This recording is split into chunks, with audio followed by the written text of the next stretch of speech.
আমাকে যদি কেউ জিজ্ঞেস করে যে আমার প্রিয় খাবার কি, তাহলে তালিকার প্রথমেই যে নামটা থাকবে সেটা হচ্ছে ইলিশ মাছ।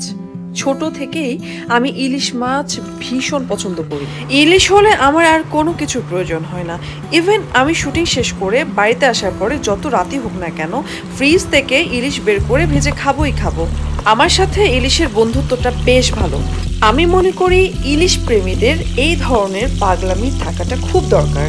আমার তো মনে হয় আমি ইলিশ সব রকম ভাবেই খেতে পারবো, ভেজে হোক অথবা রান্না, শরবত হোক অথবা বার্গার, পিৎজা, যা কিছু ভাবেই হোক না কেন আমি ইলিশ খেয়ে ফেলতে পারবো। আপনাদের ব্যাপারটা শুনে খুবই ইন্টারেস্টিং লাগছে জানি, তবে হ্যাঁ এটাই সত্যি, আমি ইলিশ খাওয়ার জন্য সব জায়গায় যেতে পারি। যেমন ভোলা, মাওয়া, চাঁদপুর, আমি সবখানে গিয়ে ইলিশ খুঁজে খুঁজে খেয়ে এসেছি, নিয়েও এসেছি বাড়িতে। আমি মনে করি 16 আনা বাঙালিয়ানার most of the important part is ইলিশ মাছ।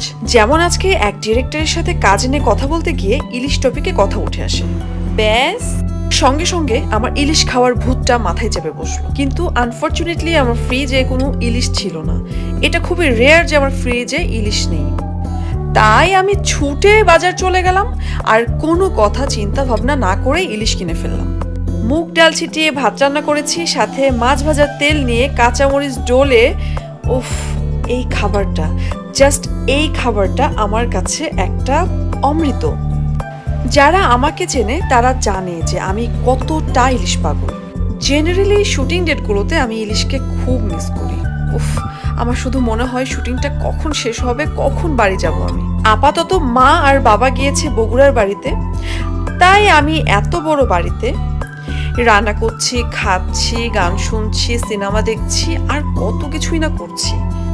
যেদিন আমার শুটিং থাকে না সেদিন বাসায় আমার এত বেশি কাজ পড়ে যায়, তখন মনে হয় দিনটা আরেকটু বড় হতে পারতো। এই ওয়ার্ম লাইটগুলো আমার বাসার আমাকে ভীষণ আনন্দ দেয়। যখন আমি বাড়িতে একা থাকি তখন পুরো বাড়িতে লাইট জ্বালিয়ে রাখি। আমি লাইটগুলো জ্বালিয়ে গান ছেড়ে নিজের জগতে হারিয়ে যাই। এখন আমি আপাতত গান শুনছি আর একটু তালে তাল মিলিয়ে হাত পা নাড়িয়ে মজা করছি। আসলে একা থাকার মধ্যে একটা ভীষণ আনন্দ আছে। মানুষ অনেকে একা থাকতে পারে না, তবে আমি একা থাকতে গেলে আমার সঙ্গে যারা সঙ্গ দেয় তারা হচ্ছে আমার বাসায় থাকা প্রত্যেকটা জিনিস হচ্ছে আমার বন্ধু। এরা আমার সঙ্গে কথা বলে, গল্প করে, হাসে, মজা করে, কত কিছু দুষ্টুমি করে, আবার মাঝে মাঝে ঝগড়াও করে। জানেন তো, পিতল কাঁসা আমাকে খুব টানে, তাই আমি যেখানেই যাই না কেন সুযোগ পেলেই পিতলের শোপিস অথবা বাসন কোসন কিনে ফেলি। দেখতেই পাচ্ছেন আমার পুরো বাড়ি জুড়ে কত পিতলের কালেকশন। বিভিন্ন জায়গায় বিভিন্ন দেশ থেকে আমি এগুলো কালেক্ট করেছি। আর আমার পছন্দের তালিকায় রয়েছে এই আয়নাটা। আমি রিসেন্টলি এটা সোনারগাঁ জাদুঘর থেকে কিনেছি। আসলে একাকিত্বটা মানুষের নিজের মনের মধ্যে বসবাস করে। আমার আশেপাশে এতগুলো ক্যারেক্টার থাকার পরেও আমি নিজেকে কি করে একা ভাবি বলতো?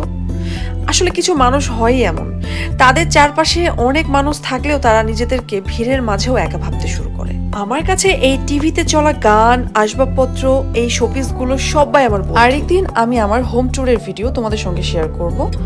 সেদিন দেখাবো যে আমার কালেকশনে কি কি আছে। আপাতত আমি ঘুমোতে যাচ্ছি আমার প্রিয় বেডরুমে। এতটা পেট ভরে খেয়ে এখন ঘুম না হলে চলবেই না, তাই আমি এখন ভাত ঘুম দেব। এই ছিল আমার আজকের ভিডিও।